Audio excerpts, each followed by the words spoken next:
Hey, gorgeous. This week has been a bit of a whirlwind. We have been watching, so SGDQ, Summer Games Done Quick, has been on this week. So during that, I've been doing a lot of paper folding. I don't even really need anything, like, I finished making the flowers. Flowers are all put together. And one night, Jake saw I was stressing out a bit, so he helped make all the stems for the flowers. I hot glued the stems to the flowers and they're all done. We only needed 28 at max, and we have 30 in case any of them fall apart or in case I need to like remake them. We're gonna pack up tape and stuff in case things, break the day of, because I've honestly never made paper crafts that I wanted to last. They've always just been small things, and I want these to stay together for or I'm hoping these things stay together for 3 months until the wedding happens. So if things fall apart, they fall apart, we fix it. But otherwise, everything's done. And now I've realized that I'm so used to making origami while I watch things that I feel like I need to make it. So now I've been making origami hearts that I don't really need, and there's no real purpose for them. I'm just kind of throwing them in cups now. And I might just put them, scatter them on tables, or I don't know what I'm going to do with them yet. Jay kind of wants them at least on our sweetheart table at the front, so we'll have plenty for that, because I've already made 50, and I don't even know what to do with them all. But hey, it strangely gets me to sit and watch something and relax. So that's been sort of nice. My parents came to visit the other day. We actually have had a mattress in one of our spare bedrooms that is just really old and we haven't been using. So my parents came to pick that up and bring that to their house, and they were going to find something to do with it. And it was really nice to talk to my family. I enjoy talking to my dad. And then my mom and my sister, it was great to talk to them about wedding stuff. I think it's nice because they understand a little bit more where I'm coming from, because we're all sort of people pleasers and we all just want everybody to have fun, and we're just like, oh yeah, whatever makes you happy, whatever is a good time for you. And so we worry about those things. They can kind of see where my worry is coming from, but they can also tell me I'm being ridiculous and it's unfounded. And this has happened many times this process already, where I've panicked and then Jake or my mom or my sister have been like, stop it, it's fine, don't worry about it. We want you to have a good time, and you stressing is no help. If people don't like things, they won't like things, and they're not going to tell you about it because you're the bride. No one's going to say anything to you if they don't like something, so don't worry about that. We won't let them either if they try. Which is very nice to hear. And yeah, I'm trying to be more positive. I think I just get very easily overwhelmed because I just want everyone to be happy, and I just want to be married, and I just have to get all the stuff put together to get married, even though we could just do whatever. But I guess speaking of marriage, so we asked a friend of ours to be our officiant, and he was having some trouble getting the paperwork in, and I can't remember what the whole process was like for him, but he did finally get his license, so now he can marry us, which is great. And we're going to have some meetings at some point where we go over the ceremony together, and he reads it, we read it, we see how long it is, we figure out what we want, if there's stuff we want to cut, if there's a thing we should maybe add. I feel like it's more likely we should just cut stuff, because I feel like I have us say I do 3 times for no apparent reason. So we'll fix that once we go through it. And I'm excited to go through that process because I've got a book on how to write vows, and I feel like I could probably come up with something. I'm pretty decent at writing, but it's nice to have sort of a baseline, in case I forget something or if there's an important thing that I should make sure I know. The last big thing that has been not so great, but we'll get figured out, is we have another new venue coordinator, which is the 3rd one, and I'm not happy about it. But there's only so much you can do. It is a job, and if people find something better, of course they're going to go on to something new, but it's really unfortunate.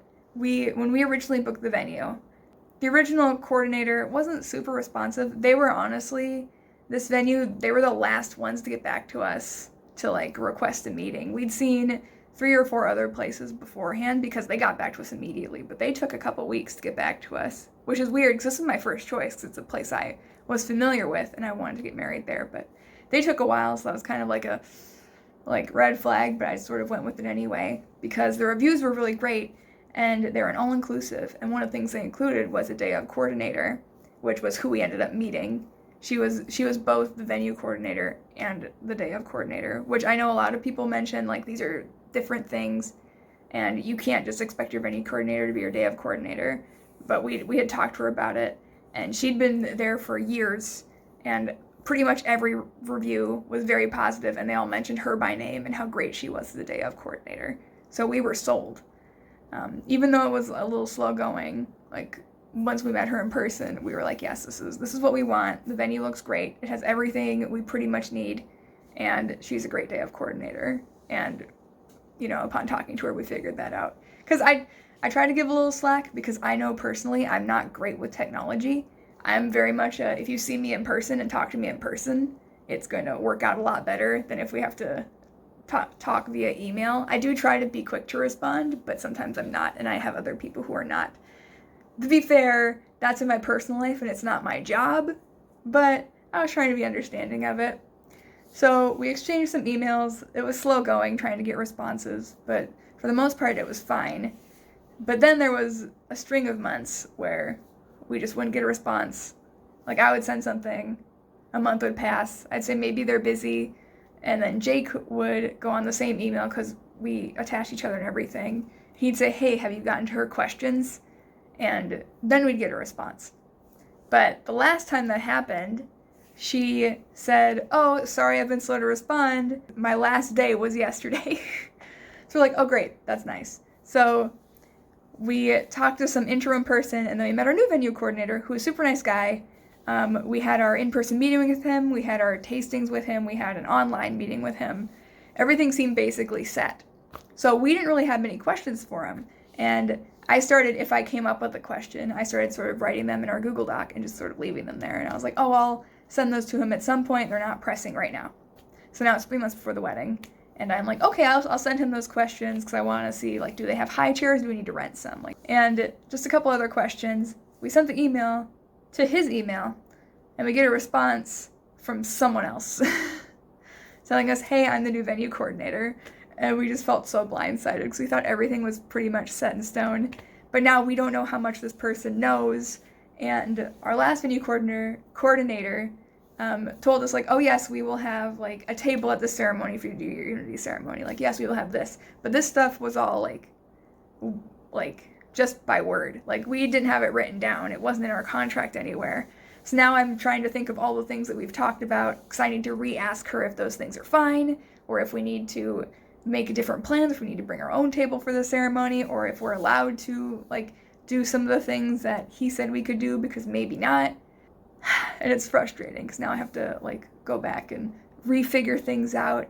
And we have our invitations all made. Luckily, we have our RSVPs are online. So if our food choices change, or if, like, something is different and we can't do a certain thing, then we can figure that out and change it. A couple people have RSVP'd already, even though the majority of our invites aren't out, but we've been giving some to people in person, so we have a couple RSVPs. So hopefully the food situation doesn't change too much, and I already had to change the wording because we're currently requiring COVID tests, even though the venue no longer does, which might make some family members angry, or they might not come, but that's fine because I don't want anyone. I would like to lower the chance of COVID happening as much as I can. And we're doing it on the honor system, so if people lie, they lie, but here's hoping. And yeah, I just didn't want to have to deal with whole new stuff on top of the other things we also still need to do for the wedding. So I'm frustrated, and I think that comes across. At the end of the day, I know it will be fine. I know we'll get married and it will be a good day, and I just needed to vent it out here really quick so that I could maybe potentially stop stressing about it. I won't, but I could try. We have a meeting with her in 2 or 3 days, so we will hopefully get everything settled and it will all be good to go. It's just the middle part is not so fun. So, that's some of the stuff you don't really hear about, is the annoying things that happen behind the scenes when you're planning a wedding. But everything else is going smoothly. I feel like a lot of any decor we have is basically done, and now it's just talking to the coordinator, going over the ceremony, writing vows, figuring out speeches, and then just, like, talking to people and delegating, like, oh, who would be able to grab, like, the gifts for us, or who would be able to do this for us, or like asking my parents if they could drive me from where I'm getting ready to where the first look area is, because I don't want Jake to drive me, because it's the first look for a reason, right? So just a lot of little pieces that we need to delegate and figure out. But for the most part, it's just decisions and not so much stuff to make, which is a relief, and also not what I'm looking forward to, because I don't like to ask people for favors, but I'm going to have to, or I'm going to have to ask Jake to do it for me. Like my sister too, I was talking about like, oh yeah, I need to practice my makeup some more because I haven't really practiced it in quite a while, and I'm just planning to wing it the day of. And she said, oh, you should ask our sister-in-law to do it for you, or oh, you should ask, she's really good at hair too, you should ask her. I was like, well, I don't want to make her do that stuff. It's not like she's in the wedding party. Like, I don't want to, if I ask, I feel like everyone's going to feel obligated and they're going to do it, and I don't want to make anybody feel like they need to do anything. But that's the life. This is what you gotta do when you're a chronic people pleaser and you have to plan a wedding and you're trying really hard not to make it anyone else's problem, but it kind of seeps into everything, and people want to help, and they want to do things that are useful to you. So that was the week. I hope to see you again in another video. Bye!